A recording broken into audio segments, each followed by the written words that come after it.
Today, the suspect accused of building the bomb used in the Lockerbie terror attack will appear in court, finally facing justice in the United States for the first time. The 1988 bombing killed 270 victims, including 22-year-old Josephine Hudson, a nurse in England, and a friend of our next guest, Piers Morgan, and he joins us now. Good morning, Piers.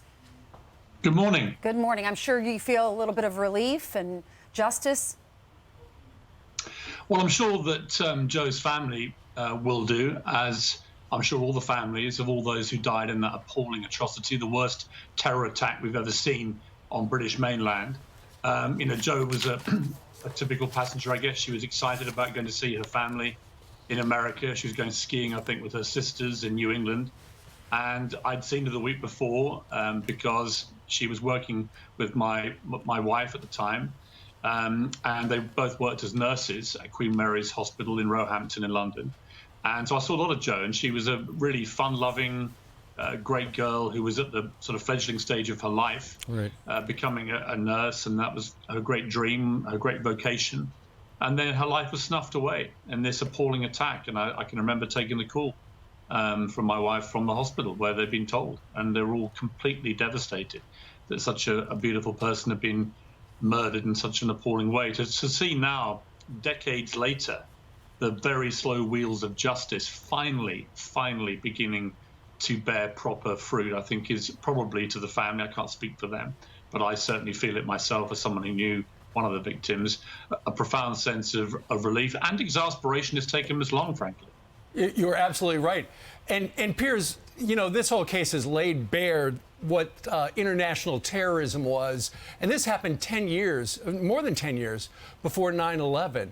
And ultimately, what we have heard in court testimony, Gaddafi himself, the guy who ran Libya, ordered the hit. And he was never held accountable. Yeah, I mean, there was no question Gaddafi's fingerprints were all over this. This would never have happened without his order, his say-so. And it was an absolute abomination. And the fact that only one person has been convicted of any offence connected to what was clearly a quite widespread conspiracy is a complete disgrace. It's a failure of the justice system, but it's also, you know, an indication of just how far the Libyans went, not just to perpetrate this atrocity led by their leader Gaddafi, but also how far they went to then cover it up to make sure that we couldn't have the people responsible made accountable. So, you know, again, I'm relieved that it's come to some form of accountability and that somebody will now face another trial. But there were clearly more than just two of them involved anyway. And the fact it's taken this long, over 30 years, to bring the second one to any form of justice is a scandal. Right, and we know how unfortunate, too, if you're one of the 11 who died on the ground from the plane exploding in Scotland is unbelievable. Piers, on another note, you're also a former soccer expert.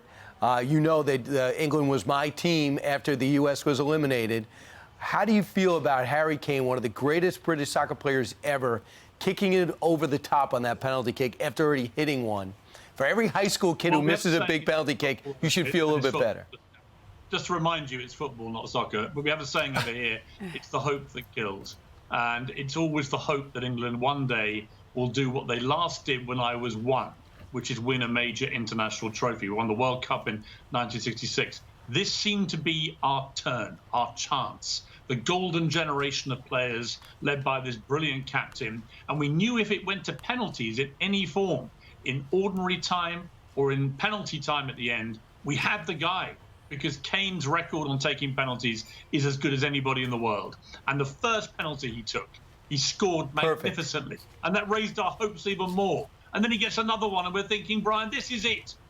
It's coming home. Football's coming home. And then he ballooned it about 4,000 feet into the air, and that was the end of our hope. But can we get into the nuance of it? The goalie was one of his good friends from Tottenham Hotspurs, so he must be thinking, this guy practices with me. We play together 300 games. He knows where I'm going to put it. I got him last time, so he clearly overthought it, right?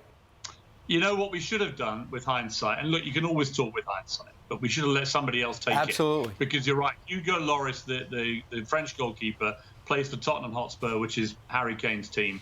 They will have taken penalties between each other for 10 years. So the first penalty, Kane outwits his teammate in the club level.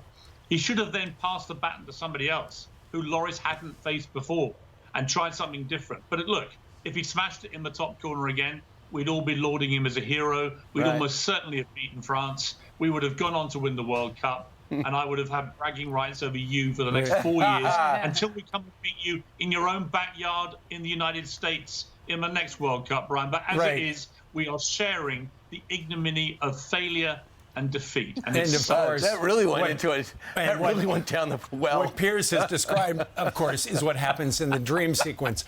Check out Piers Morgan Uncensored on Fox Nation weekdays every day at 4:30 in the afternoon Eastern Time. Piers, thank you very much. Thanks, Piers. Good to talk to you guys. All the He best. looks exactly the same in his picture in real life. It's very rare. Exactly the same.